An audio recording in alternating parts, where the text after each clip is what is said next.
Hello everyone, this is Dr. Mariusz Mączak and tips on violin playing for all artists. And today I'd like to talk about still etude number 7.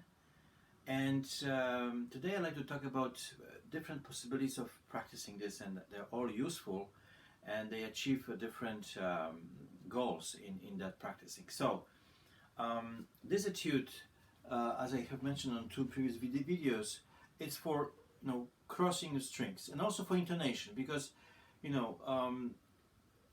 Kreutzer's genius is not only like you working on something on the right hand, but also at the same time you're working on both hands, and this combination between movements and everything. So here actually he wants us to work on a frame. We just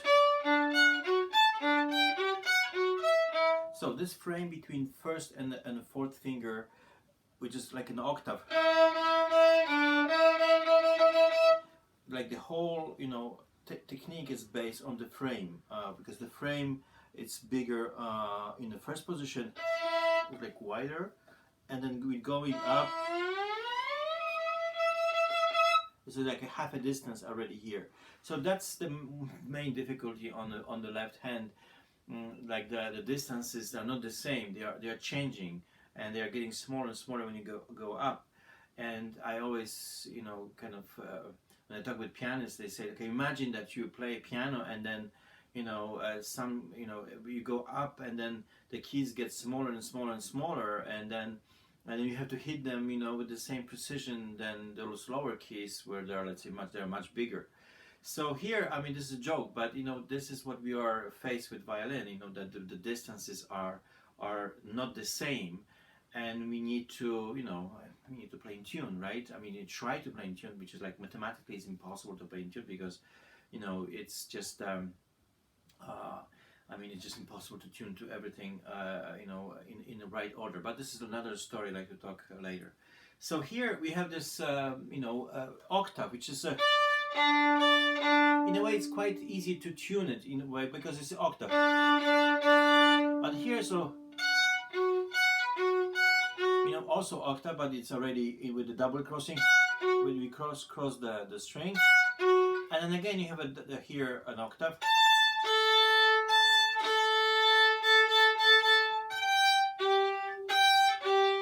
and you have a G,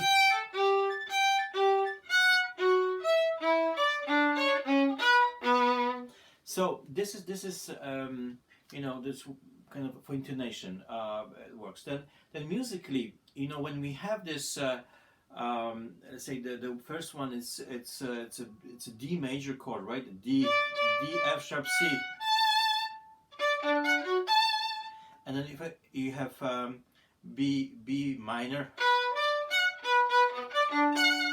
and you have a G major. So like the first few bars, you have this chords.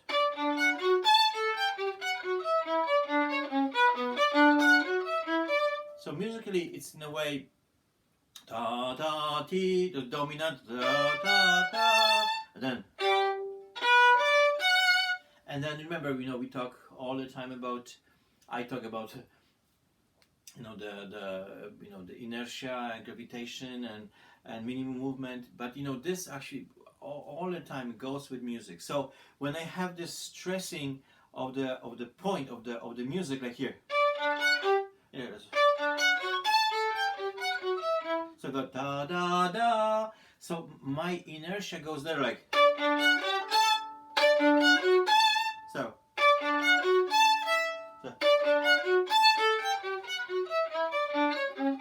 And then you see the when I go down, I try to kind of loosen the energy, and then it's not only less forte, less dynamic, but also in energy it's gets lower with energy, like.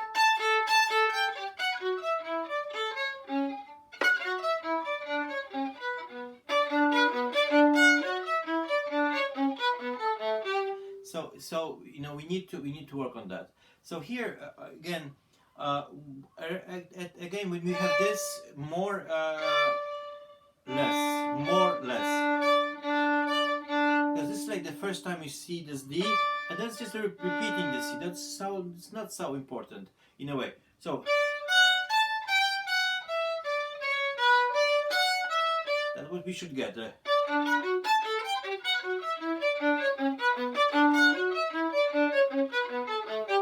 So this is like I played in a way détaché, but it could be also played with with the martele. And then as mentioned before, the whole ball.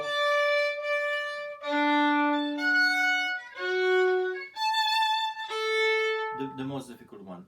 And then you can also practice closer to the frog, really close to the frog.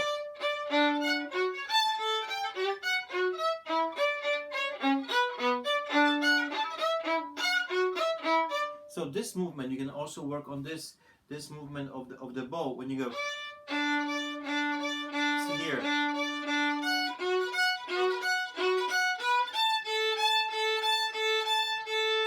So very flexible here. And gravitation loosening everything and feeling the. So it's one way of working here close to the frog, which is like the least comfortable place, but it actually needs the most attention of your whole bow arm is the changing of the bow here close to the frog. Some people they don't move the wrist at all. Some people move a lot. Some people move less. What is important is that the beautiful sound, you enjoy the movement, and you have energy. But to get the energy, I find out that it's actually very flexible wrist helps. So here, when you work on this, so it's also many times in music when you play.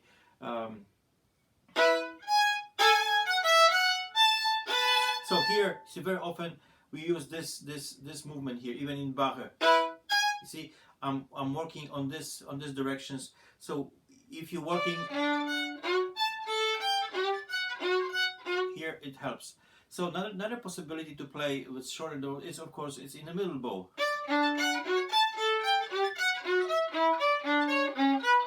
So it's much more natural than here, and this really round movement. I cannot stress it less. This is, and then at the tip, you can do the third one. You can really play also at the tip. So really at the tip, and then round motion here.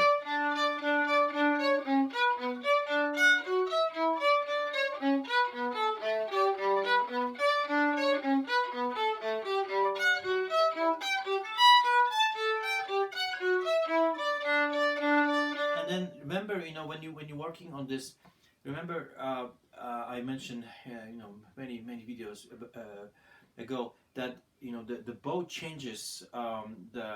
You have to kind of roll also the bow in your fingers. So when you are here, the bow should be kind of even like 70 degrees to the string. Here it's like more like 45, and here's like 90. So here really you have to use all the hair because we are far away from the gravitation point of the bow.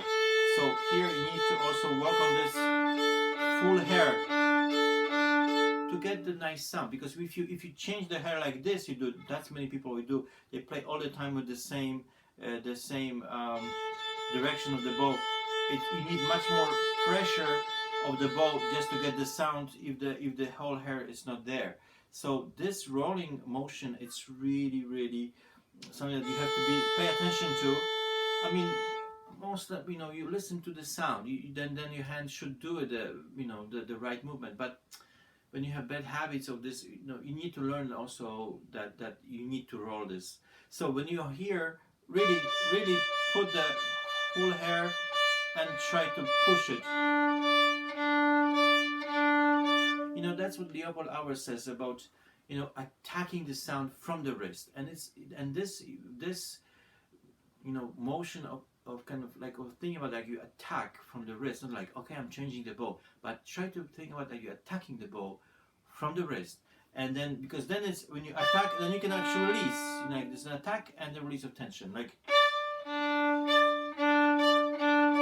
of course can be a little attack, but it's always like the movement of the wrist who is responsible for that. Of course the fingers too, but they are much more passive. They are kind of controlling, if the bow doesn't go somewhere. But there's no movement, from the wrist. There's a movement from the, of course, from the wrist, from the elbow, and this movement as well.